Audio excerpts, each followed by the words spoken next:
O rombo das contas externas até agosto é o maior em 5 anos, de acordo com dados do Banco Central. A reportagem é de Anthony Wells. 6,6 bilhões de dólares. Esse é o déficit das contas externas no Brasil no mês de agosto. É o maior saldo negativo para o mês nos últimos 10 anos.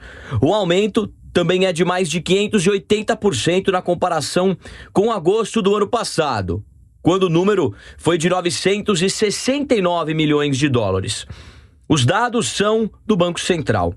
Como explica o economista Rafael Pérez, quando o país está crescendo, ele passa a importar mais do que exportar, o que ajuda a explicar esse aumento. Que a principal importadora de insumos é a indústria. Ela corresponde aí para grande parte das importações. Ela está crescendo, os investimentos estão aumentando, então isso se reverte, se traduz em forte aumento das importações.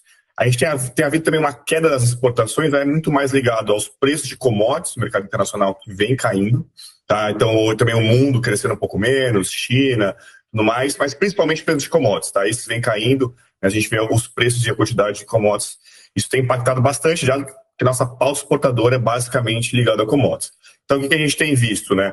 Apesar da gente estar no patamar elevado de superávit comercial, ele está diminuindo, né? Porque as importações estão aumentando e as exportações vêm caindo. Mas, de toda forma, ainda assim, o Brasil deve ter o segundo maior superávit comercial da história esse ano. Ainda de acordo com o Banco Central, entre janeiro e agosto deste ano, o rombo foi de mais de 30 bilhões de dólares. Um avanço em relação aos 13,5 bilhões no mesmo período do ano passado. O especialista detalha que esse aumento no saldo negativo também está relacionado a uma piora na conta comercial, ou seja, uma redução do superávit, quando o governo arrecada mais do que gasta, e um aumento no déficit, quando os gastos são maiores que as receitas. Por outro lado, o investimento estrangeiro na economia brasileira aumentou nos 8 primeiros meses de 2024. Entre janeiro e agosto deste ano, foram mais de 51 bilhões de dólares investidos na economia do país. Um aumento de mais de 14% na comparação com o mesmo período do ano passado, quando o número foi de quase 45 bilhões de dólares. O entrevistado explica que é interessante para o estrangeiro colocar o seu dinheiro no país, muito por conta da alta taxa de juros aqui no Brasil. Vai começar agora um ciclo de quedas das taxas de juros dos Estados Unidos e um ciclo de alta aqui. Ou seja, os títulos aqui no Brasil vão se tornar ainda mais atrativos, tem se tornado, né? A gente está pagando aí um dos maiores juros reais do mundo, a gente tem um juros nominal aí na casa de 10%. Se você olha para pares emergentes, o Brasil é bastante atrativo nesse aspecto.